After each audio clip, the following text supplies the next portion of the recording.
Within my tastes, and hence within this series, this band stands out as a noisy, trebly, and erratic proposition that will irritate if taken in the wrong context. If you check them out and have that experience, let it stay with you until you're in the mood to welcome an electric shock, and their art will unveil.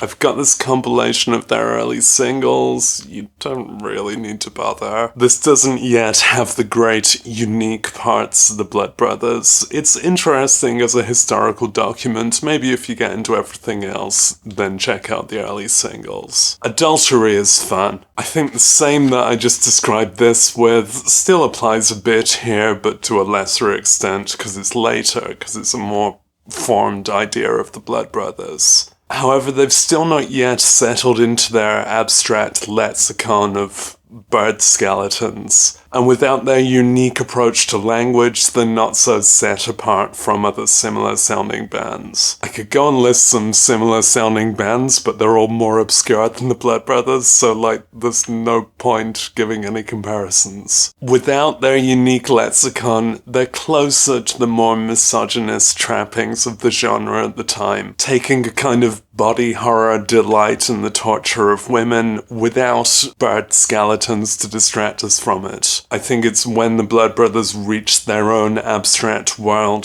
that they demonstrated their own strengths, and they're still building toward that at this point. Their second full-length, it's still a very short version of full-length, I'm pretty sure you could fit all three of these discs on one CD, is them finding their unique appeal. There's a frantic musicality to this band, but I think the thing that's easiest to sell them on are the two vocalists. You've got the guy down here going the flaxen spider of her mechanical halo combs her teeth in a distorted wave. And then there's the guy up here going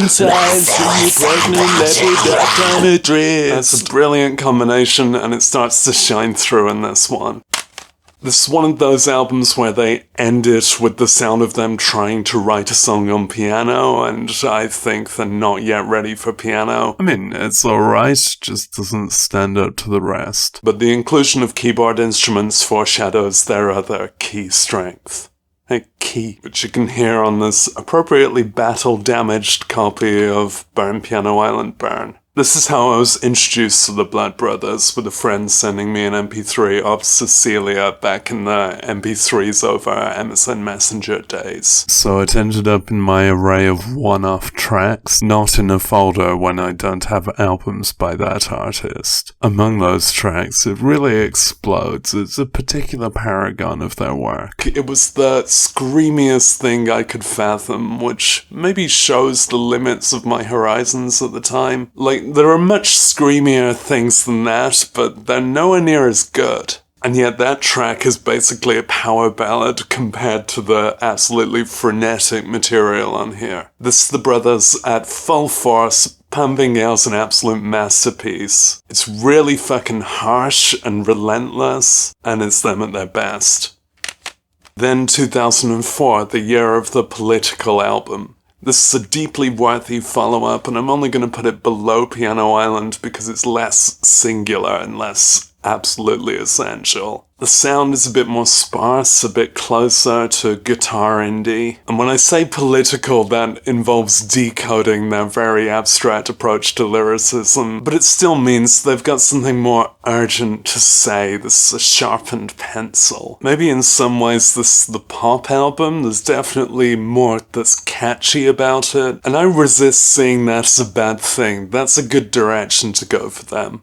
There's something unique about the brothers' exuberant approach to jerky post-hardcore that brings a glam kind of energy, something outrageous, aptly swerving them away from what could be a brutally masculine music or a, self-serious density into something wiry and carbonated we're now wise enough to call sasscore, but at the time was just the Blood Brothers. In distinctive properties, we've got to credit that to Johnny Whitney's stratospheric vocals, but the way the band developed as a response to those vocals is equally commendable. Then one more album as the machine of the Blood Brothers together ran out of steam. It doesn't exactly show on this, there's a vitality to this. It feels a bit like a compilation going through the sound of their career. So the individual parts of each prior record each get their time on here. Still, I think that leaves this one without its unique advantages, and it gets a bit cacophonic toward the middle. It's a worthy conclusion to this career. Okay, that's those, but there's actually so much more to the Blood Brothers' career when you consider different permutations of their band members under different names.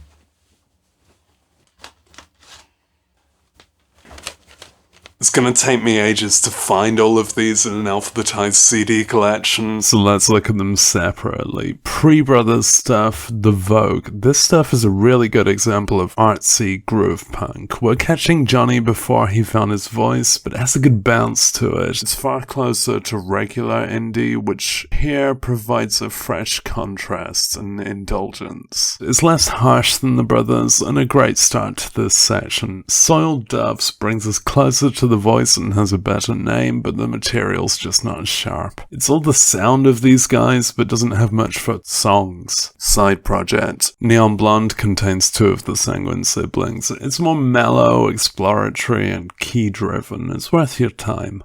Post Brothers. Past Lives is nearly the same band as the Blood Brothers, and they made an EP and an album. Look, with that meme guy on. It starts off good and frenetic on the EP, but the album's medium pace, medium range material lacks for ambition, much like it lacks the two most exciting brothers. Jaguar Love has that magic pair, and the first record is kinda a more fun-loving, free-of-definition pop group version of the Brothers that stands up fine among the discography. I've accidentally nicked a riff from this one, and it's also got a lovely love ballad about Jar Jar Binks. The songwriting's closer to normal. It's like their version of a Todd Rundgren or Steely Dan vibe. I know those are ridiculous comparisons, but within the color palette of these musicians, I swear that's the kind of thing they're painting here, and they well deserve to approach a twisted kind of accessibility like that, and they achieve it. Second one has some savage reviews, but they seem misinformed. With its artificial drums and relentless hooks, this is a garish party rock for the ringtone era, an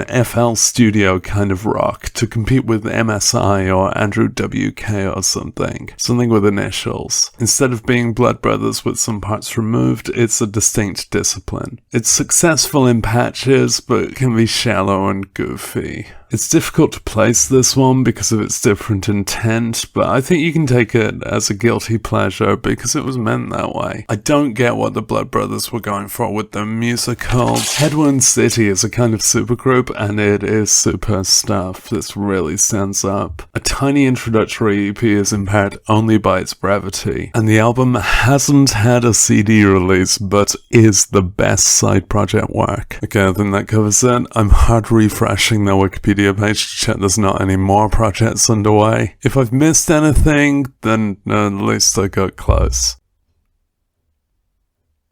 I still no end jingle. Do I have to put the two pals together? That doesn't make a lot of sense, but let's have a go.